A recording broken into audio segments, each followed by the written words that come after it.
Hello, everyone, and welcome to another episode of Pep Talks Uncut. We're a 30-minute program that's unscripted and unedited, and we try to do our show in sort of an NPR fashion. The program is shown and published every Sunday afternoon at 1 o'clock on both YouTube and Facebook.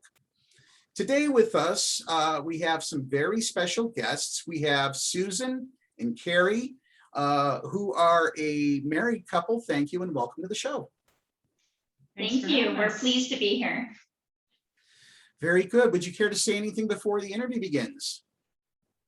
I think we're just excited to be here and, really look forward to being able to help out with this campaign and this effort. And we're just kind of excited to be married. We just got married a couple weeks ago and been together for a little over 11 years. So we're just excited to be a part of your project.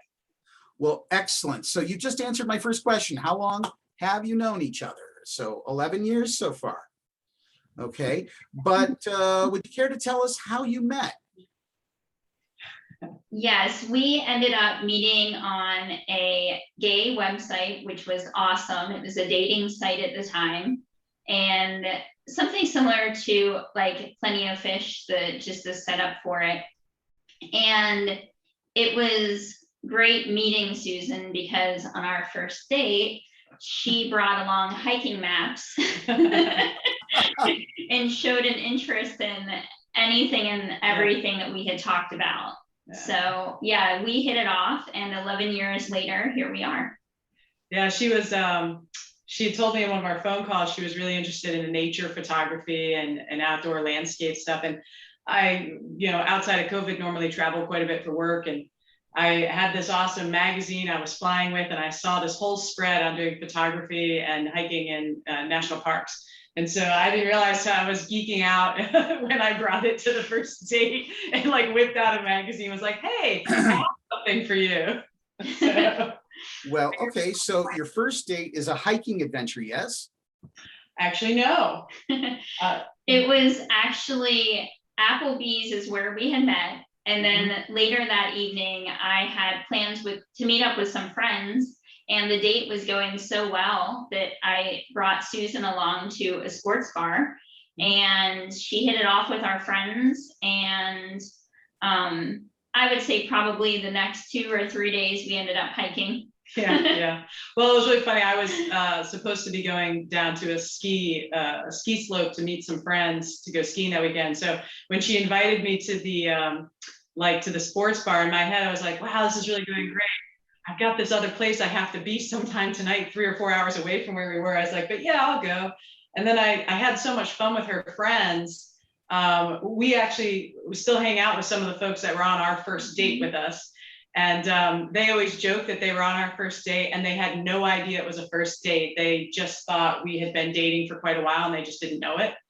And so it's kind of fun when everyone likes to say, oh yeah, we were on your first date. Back when I was dating, and I'm not going to explain how long ago that was, the very first words I said to my spouse were, who the hell are you and do you want a job here? Oh, that's great. Yeah, that was my intro line. I mean, I've really been practicing, and that's what I came up with. But 31 years later, we are still together, and I don't think I would want anyone else in my life.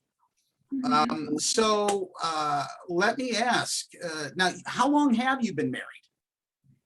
So we got married on July 24th, 2021. We our plans were actually to be married last year.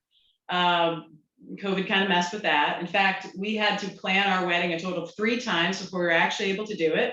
So by the time July 24th, 2021 came along, we were pretty ready to be married and pretty excited. And, on one side, it was difficult, I think, to have the constant delay and not know if we could have it or have to make adaptations and concessions. But then on the other side, when the day finally got here, it was just nothing but pure joy. I mean, I don't think we could have asked for anything better than what we got. The weather was great. Our friends were great. the music was great, the scenery was great. I just, I don't know that I can imagine ever a happier day for us. So Well, our loved ones had said that not only was it the prettiest wedding that they had been to, so many of them sent the same message. Thank you so much for inviting us. This was the prettiest wedding we've been to. But many of them had wrote that it was the best wedding that they had ever been to. And because we had received the same message so much, not only did we feel the connection there, but the connection continued afterwards. Yeah. And I mean, to this very moment, I still feel it as well as you do, our support and love. And we couldn't ask for more. Yeah. So on Tuesday, you're coming on your first month wedding anniversary. Yeah. So congratulations on making it 1 month. The months will fly by. They will. They certainly will. And I'm curious, you mentioned COVID-19 interrupting your wedding plans. How has that impacted your work setting? I mean, I had worked from home 4 days a week before this happened. Okay. So now I went full. I think the biggest shift for me was I also used to travel a fair amount to as part of my job for coordination and partnering. And it was weird to go from all the travel I did. I mean, I was gone a lot, and then I would arrange sometimes I would take some leave, and Carrie would fly out with me, and we'd maybe do a trip. And it was weird to go from being as active and travel oriented as it was to literally just sitting behind a desk in my house and never leaving the house. Carrie, on the other hand, had a very different experience this past year. Yes. So I am a first grade teacher. Oh. Yes, at a public school. Okay. So yes, so I have been front and center, with all of the changes that have occurred, in our workplace, in my profession, and wearing a mask each day, and also having to be flexible when we thought we had something that was occurring well, and then we had to do a sudden change to just revamp. And we were following basically a hybrid model at work, and we had the students there 4 days a week with 1 day remote learning and also planning day for us teachers. So I'm a retired high school teacher, and working with grades 9 through 12 remotely isn't that difficult because they're already connected. They already have cell phones and tablets and computers, etc. They already have their Xbox or their PS5 set up. But what about first graders? How does that work? The first graders, well, back in February when COVID first occurred and we got our trial run of how to handle things, I took a creative approach during that time, and I created creative lessons rather than just worksheets for them.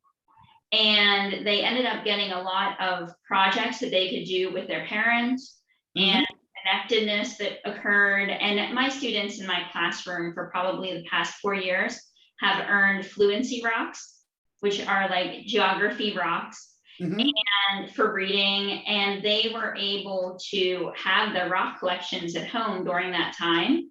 So we were counting rocks. We were doing compare and contrast posters using our rocks.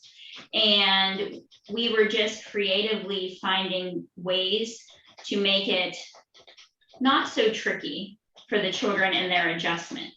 And then when this year occurred, it was the same creative approach, but also knowing that our children needed the computer skills that would help them further in the future, because whether we want it to or not, COVID is here. And the technology skills are going to help them for each year that they move forward. So I spent so much time from the beginning of this year learning new ways to find technology to reach them. And if you ask me how my classroom has done, they did well in that adjustment. They had a lot of resources there for them. And, we talk about sometimes about the positive deviant. my test scores for my students actually went up during that time. If you ask me, did I have a moment necessarily to breathe during that year? Mm-hmm. No, because my first concern was we have students that are behind, and it's important to us for them to be able to read. So one of the things I thought was really interesting, you know, because she would be going out and interacting with more folks than me. So I was always very interested in how her day was going. But one of the things that I thought was really interesting is she started to notice kids had historically learned how to take tests with paper and pencil, and they didn't know how to take tests on a computer. They just didn't know how to do it. And this idea that she now had to teach two ways of taking a test for an assessment, or like, you know, a homework assignment, because they did hybrid, the kids were remote and they were in school. And so, you know, you had kids remote on some days and other kids in on some days. So she was doing double duty. But even when it came to skills teaching, just teaching how to take a test became double duty. I'm sure for the children, it's actually going to be very helpful to them. But from a workload perspective and just recovering as a person, I was always thinking, wow, it's just so much extra every day during this time.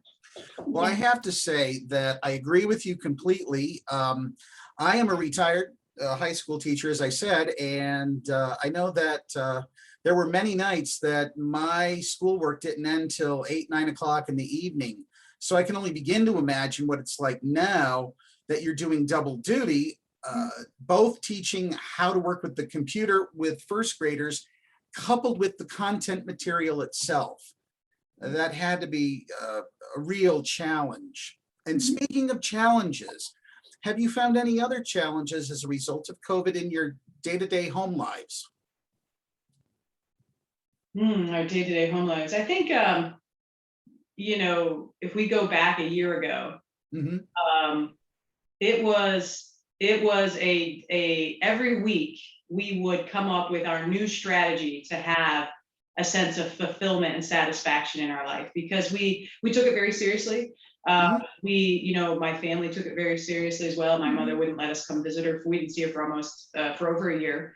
And you know, it was very isolating. And so, you know, the two of us would constantly come up with, okay, well, what can we do that's interesting this week? And maybe, you know, last week what we tried was we got up at 5:30 in the morning and we went for hikes on trails that wouldn't be as populated at that hour.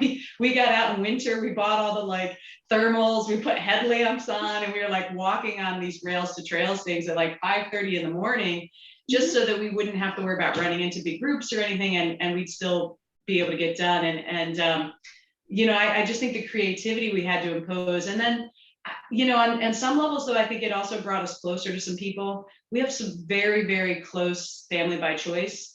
And, you know, you really learn you can trust people when they'll call you up and say, hey, I'm really lonely too, but we can't get together because so-and-so interact with so-and-so, and we think it's a risk, and we just don't want to put you in that place. And to have people who are your family by choice prioritize you and your well-being over an exciting thing they wanted to do really means a lot. I think it speaks volumes to the quality of relationships that you have. And so I think for us, like, it was interesting how week to week we did different things to keep ourselves, you know, satisfied as a couple and as just individuals, but also how our friends, you know, and family by choice stepped up and were part of that. Yes. What's your thought? And one of the interesting things was, as COVID was coming down, and I was a school teacher, so I knew coming into the school year that I would not be seeing people, because I took my position very responsibly, and I knew that I had students that I was taking care of and coworkers. So we didn't go out, like we weren't at the restaurants, and nothing wrong with people that were, but we just took the approach that we stayed in. And, you know, we had to be creative with how we used our time, and we did the remote hiking.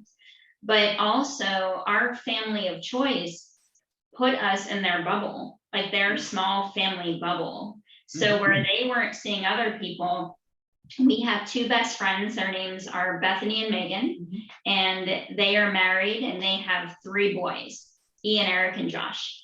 And they are our nephews, and we're their aunts. And even though it isn't biological, it is the most enriching relationship that, like, I could possibly be in. And I can't speak for you in that way, but I know you can say the same. Because there is just so much love and so much trust and honesty and the consistency. And when we were asked to be in their bubble, which we were already in their bubble, but now we're in their COVID family bubble. And we took that seriously, but we were so thankful that when there, were times, because their children, they were in sports and activities, and it only happened like once or twice that there was like a COVID scare on their end. But we were responsibly called and said, we don't want to put you at risk. We most likely will be quarantining, and we will see you in 14 days. And to us, we didn't have to question anything, wonder if they're safe or what's going on, because we had those shared lives that were amazing. It's we're sort of half glass full people, and so there's a lot of struggles and challenges that occurred, certainly, but I choose to look back on that and say, wow, it strengthens the love and caring in so many of our relationships, and it solidified for us, who you can count on and who you can trust to have shared values and vision with you. And that stuff's important in life. I mean, it really is. And sometimes you have to go looking for those people in your lives. And we're blessed to have them in our lives. And sometimes they just find you. Yeah, sometimes they find you. Okay, so the way you've described your family of choice sounds wonderful. And I gotta know, your family of choice, did they get the opportunity to attend your wedding, or did COVID get in the way? Did they have to attend virtually? Nope, they were there, and we actually really kind of, before we sent our invitations, we made sure to keep everyone safe. We kind of checked in on people's vaccination status and things like that when we were inviting, so that we could feel safe with who was there. So we planned everything to be outdoors to try to reduce risk too. So we were able to have a nice group of people there, and it was absolutely wonderful. In fact, what we did is we rented a house that was right on a river, and we did a week-long vacation with my mother, my brother, my sister, and their families, and then our family by choice, Megan, Bethany, and the boys. And we all, our friend Marianne, who married us, and one of her good friends, we all went and stayed at this massive house for the whole week, hiking, playing giant Jenga and yard games, horseback riding, pontoon boating. We had this wonderful week together, and then we ended the week with this beautiful celebration of, our love and our family. You had friends with you on your first date, and you had your family of choice with you, from the way you described it, at your honeymoon. Yes. We did. Do you ever get time for yourselves? We do. I think we do an amazing job of balancing like time together, time as individuals, and then time with shared and separate friends. And through our relationship, we have, we as individuals have evolved and changed, and our needs and wants have evolved and changed. And we have always been so flexible with each other and communicated with each other, so that we get to, I feel, I don't want to speak for you, I feel very completely satisfied in the various elements of my life, because I feel like in our relationship, we each give each other the support and the freedom to have those different, just go do these things and have full complete satisfaction. And so, we get that time together. We get time on our own. We get time on our own with our own friends. Like it's a nice balance, I think, that we've created for ourselves. Yes, definitely. And it's interesting because when Susan and I first got together, we in some ways felt, and appeared as though we were opposites in so many different ways. But our friends would always say, "You're opposites," like they would say it. Oh yeah. But you complement one another. And it's like, it's Carrie and Susan, they just fit together. And we have grown so much, you know, throughout the years and just evolved. And even when we had our relationship when we were younger, we have always gone strong. But it's so interesting to see the evolvement from when we were complete opposites, you know, just right brain, left brain, likes, dislikes, things such as that, to be now 11 years in, and we're still learning new things about each other, but we've grown so much. And Susan has grounded me. You know, I've always been like the energetic, I can jump over that mountain, and she's grounded me in some ways. And on the flip side, I remind Susan to be present and not be up here all the time. So I couldn't be more thankful to have found my wife, my partner. And you know, we're 11 years in, we're strong. So, go ahead. No, I was just saying, you know, you said did you say you were 30 or 31 years into your marriage? So on September 8th, I'll be 31 years in.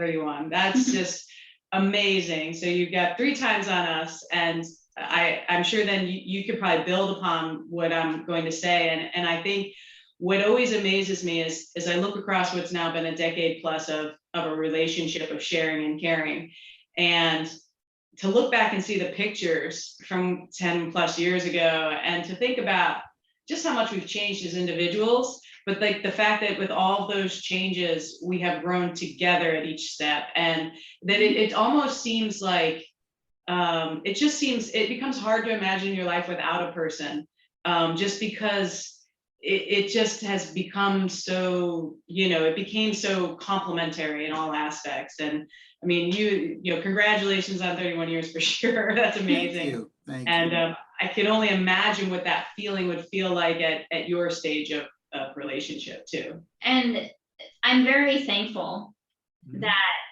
marriage equality has gone the route it's gone, because I remember when it was legalized that we could be married, and it was such a life-changing day, you know. And I look back on it and I remember just sitting in my car being like, wow, this just happened.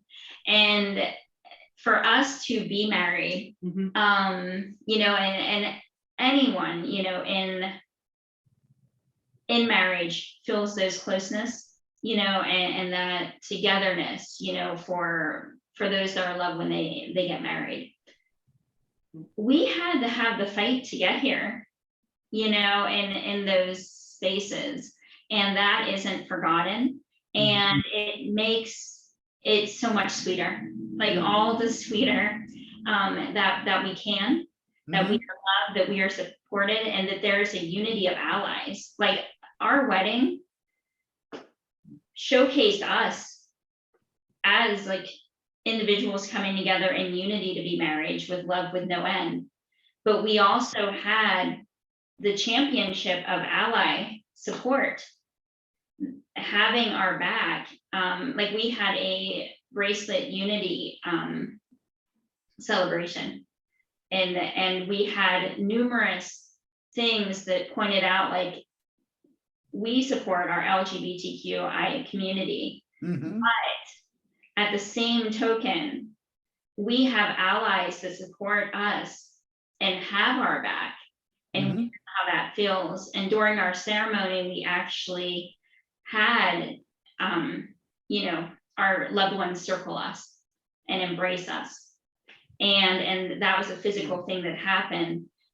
We will never forget it, but that was also in the message feed that came out to us, like, because there was a video and they were like, we haven't cried so much in a long time. Like, thank you for that, you know. And that was the multiple message that came through.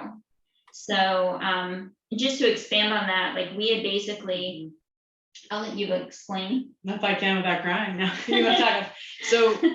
So you know, I guess one of the things of not having a traditional family situation, or just, you know, having to follow tradition, is you kind of get to figure out for yourself what you want your celebration to look like. You don't necessarily have a tradition that is your template. And so we decided, you know, we would we basically did what would be the garter situation, where instead I pulled out a rainbow flag that said "Love is love" from under Carrie's dress. And then that was what signaled us having a special song played where it was about supporting the LGBTQIA plus community. And we got together for a moment, and then we invited all of our guests who are a member of the community to come up, and we created a circle, and we danced for a while. And then we invited all of the allies to make a second circle. And it was so powerful and so moving to have people commit to being there for you, to supporting you and loving you as a gay couple. It was special. It wasn't just special for us, it was special for the other members of our community. We were all crying, all of us. But what was very moving was that the allies, when we look around at the video, when we looked around at the moment, people who were there to support us were also crying. We're so emotionally moved by how much this meant to us that it brought them to tears. And that gives me tremendous hope. Gives me tremendous hope for our lives going forward in our community. So you've touched on community quite a bit, and you mentioned marriage equality. And I have to tell you, I'm quite familiar with the fight for marriage equality because I was the president of Marriage Equality for Pennsylvania. We marched on the Capitol, we marched in Philadelphia and in other cities all across Pennsylvania.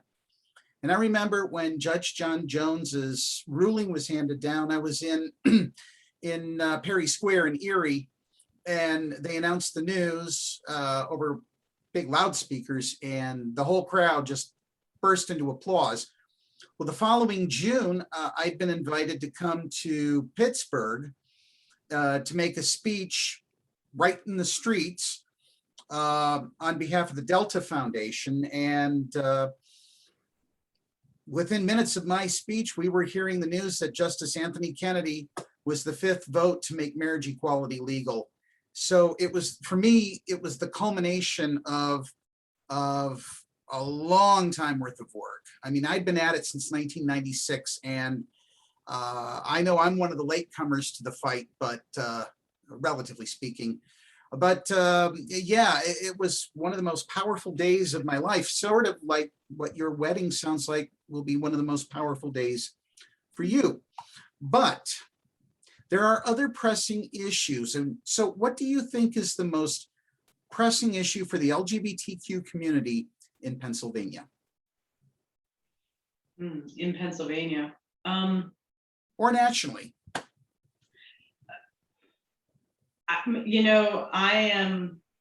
I'm concerned about the shifting in the justice system. I'm concerned about ideologically how we're seeing shifts in individuals who are seated in those positions, not because I believe that my own personal views are the only ones that can be reflected, but because I think that extreme views on either side can be dangerous for the majority of folks living in a space. And I worry about how the polarization of what the previous, the 2016 to 2020 time period was, just how polarized and sensationalized and dramatized that experience was for us nationally, and how political appointments followed what felt like a reality TV show that was scripted in the background. And so I personally am worried about the trajectory of those things. I'm also worried about the fact that despite massive exposure opportunities and outlets through media everywhere you turn, that, you know, I ran into an individual who's very educated, you know, gentleman. He's not a member of our community. He's not what I would never say he's a bigot or something like that. He's not. But when I told him that we were getting married, it was just a little bit before our wedding, he said, "Oh, is that legal in Pennsylvania now?" So the fact that, you know, he wasn't joking, he was sincere, and he waited for an answer to the question, and he didn't know when it happened.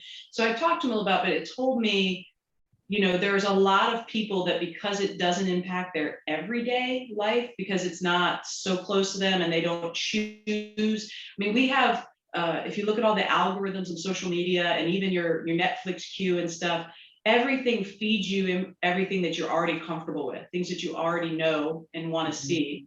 And so, yeah, if you're not, even though it's all out there, if you're not looking for it, it's never coming your way anymore. And that concerns me, because I think that we have people who will really have no sense of what other people's experiences are like, and the compassion and empathy that comes with human experience when you share it with another person. I feel like we are sorting ourselves into smaller and smaller buckets. We're just not getting that. And I worry for our community that as that perpetuates in our society, that the majority could find themselves be getting further and further away from being able to realize and appreciate our experience and to be allies. And at the same time, I think it goes both ways. If we don't work to learn about other populations and communities and their experiences, we don't really become a champion for them either. And so as individuals, I think it has to become our personal mission to seek out information about the things we don't know, the things we don't understand, to be interested in things that maybe aren't our interest, just for the purpose of educating ourselves and building an awareness. And so I actually think that the biggest issue that's going to get us outside the justice system is this sorting and all the algorithms that are compartmentalizing people away from each other. And I think that as individuals, we need to encourage seeking out information about people and populations we don't know well. Although I'm a member of our community, I didn't have a ton of awareness about the trans community. We do have some friends who are, but you know, it's not the same as knowing what their experience is sometimes. I really worked hard to find YouTube channels, TikTok channels, web series, and things that were, you know, were directed, coordinated, led, scripted by, acted by people from the trans community, so I could get a feel for what, you know, they saw as their experience. And by no means am I an expert, but if I look at my knowledge base from 2 years ago to today, I feel like I know so much more and appreciate so much more about the priorities, experience, needs, challenges, and love that's a part of people who are trans. And I think we need to encourage people to have that kind of thirst for knowledge, to just explore. And I think that's my concern, is that people will lose that and not pursue it. And that brings us to our last question. We'll wrap up with this one. Any pets in the family? Pets. So many pets. We have numerous pets. So I came to the relationship with a pet fish. It was a beta, and a cat, a black cat named Salem. And Susan had 2 dogs, Sadie and Champ, Australian Shepherds. And then came the class pets. Yeah. Because for each 9 weeks, my first grade students for, oh my gosh, this will be my 12th year of teaching. And even when I taught 5th grade, I was still having pets in the classroom. It was a class I had taken at an intermediate unit for professional education. Right. And, you know, I'm one, Susan talks a lot about education, and I'm one that totally coming, you know, even as teachers, that value learning just as much as the teaching, if not more, because we're all life learners. So one class introduced the benefits of having pets in the classroom, and here I am going on 12 years later with students earning a pet every 9 weeks. What I didn't realize that once, because sometimes I would get pets that were donated to our classroom, and they were larger pets, I could no longer raffle them off at the end of the year, to parents and Ah, parents that are willing. So we have a bearded dragon. Her name is Violet, and she's wonderful. We have a Russian tortoise. Oh, adorable. so cute. we have Precious. This is Precious. Oh, how cute. Yes, so we have our bearded dragon Violet, our Russian tortoise named Shelly, and we have 2 skinny pigs, and their names are Chocolate Chip and Neapolitan. Mhm.